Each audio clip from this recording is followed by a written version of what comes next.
Deus abençoe vocês aqui hoje reunidos para mais um encontro precioso, para mais uma caminhada nessa reflexão que temos feito sobre um mês para viver. Se você tivesse apenas mais 30 dias de vida, como você viveria esses dias que restam?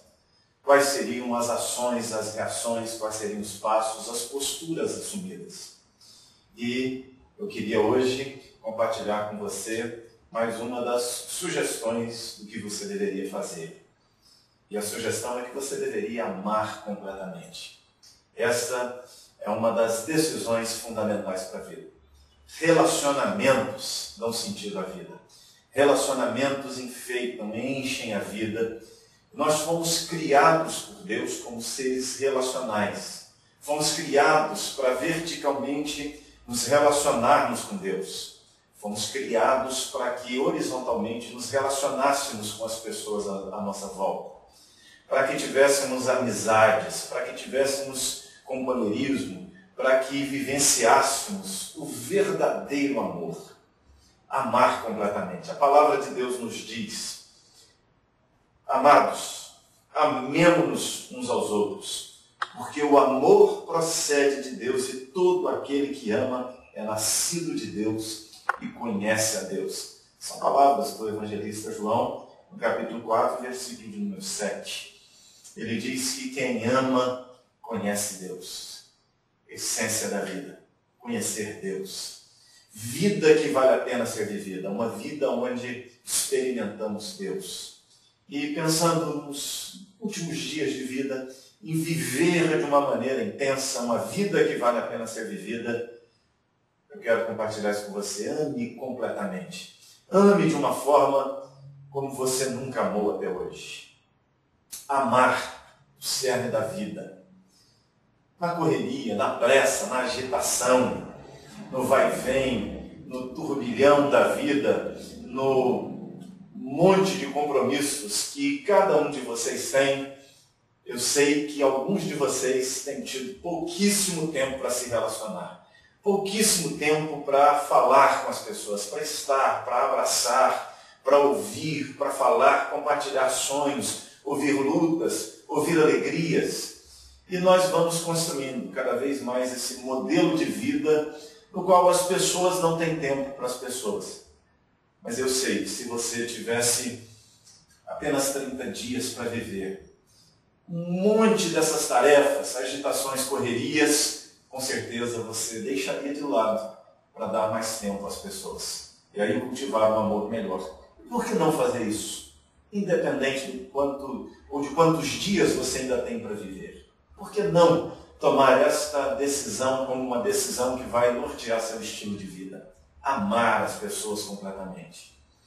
Todo relacionamento exige, demanda de nós empenho, esforço, dedicação, entrega, doação, sacrifício da nossa parte. E é muito mais fácil viver a vida agitado, correndo para lá e para cá. É muito mais fácil se dedicar a tarefas do que a convívio com pessoas. Nós precisamos realizar tarefas ao longo da nossa vida. Todos nós temos esses compromissos. Não estou falando de uma vida de negligência aos compromissos. Estou dizendo que nós devemos viver uma vida onde honramos os nossos compromissos, inclusive o compromisso de amar as pessoas. Os compromissos em relação aos filhos, em relação ao marido, em relação à esposa, em relação a pai, a mãe, a vizinhos, a irmãos da igreja.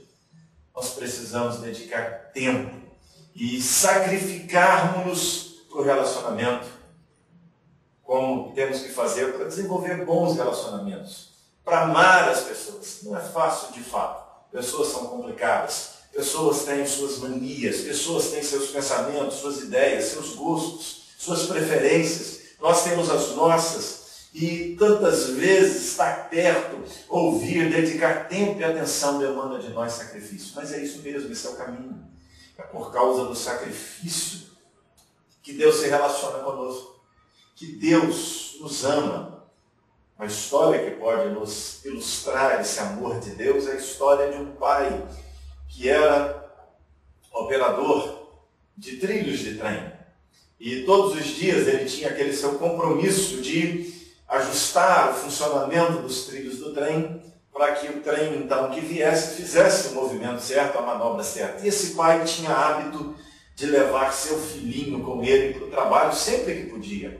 E numa das ocasiões em que ele o fez, ele estava lá trabalhando e de repente veio uma comunicação para ele de um trem que normalmente não passava naquele lugar, naquele horário, e por um erro lá atrás esse trem vinha na direção. E ele tinha que ajustar o movimento de uma ponte para que aquele trem passasse. E aí, diante daquele alerta, ele foi fazer o movimento que tinha que fazer para que o trem passasse, movimentar os trilhos naquela direção e passaria ali perto dele. E quando ele estava para fazer aquele movimento, ele observando pela janela, viu que o seu filho brincava em frente àqueles trilhos, ou no meio dos trilhos, aonde o trem passaria se ele movimentasse a ponte.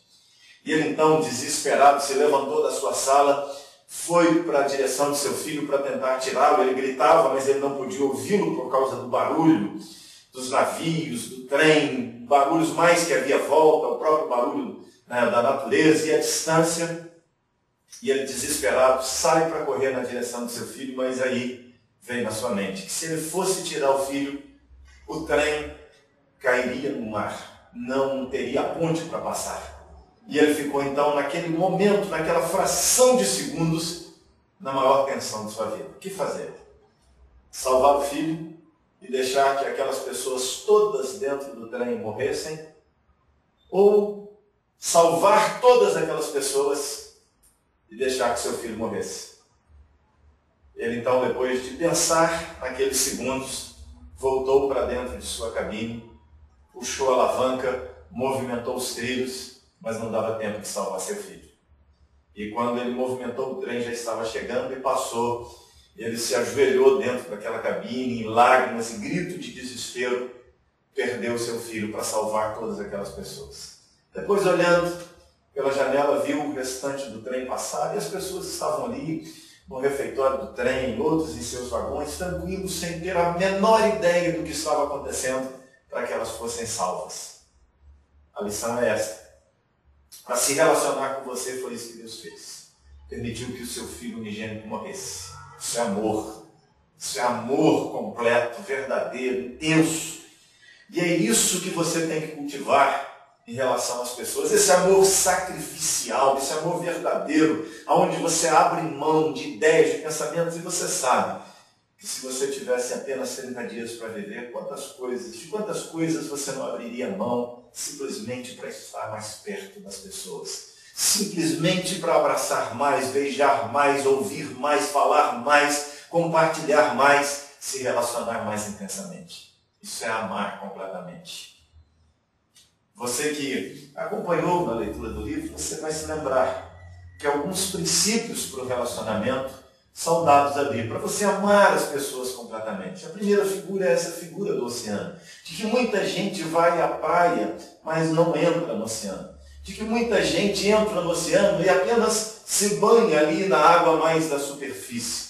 Mas o desafio é você mergulhar nas profundezas dos relacionamentos com as pessoas. É claro que há algumas profundidades que nós não vamos conseguir alcançar, mas nós precisamos aprofundar os relacionamentos e há, assim como no mergulho, regras para serem seguidas no relacionamento, para que ele se aprofunde também, regras a serem seguidas. Se você lançar mão de abraçar essas regras, você vai, de fato, se aprofundar no relacionamento e vai ter experiências que quem fica apenas na superfície, de que quem fica apenas na praia, num relacionamento distante das pessoas, não vai experimentar, não vai se deliciar com essas coisas boas.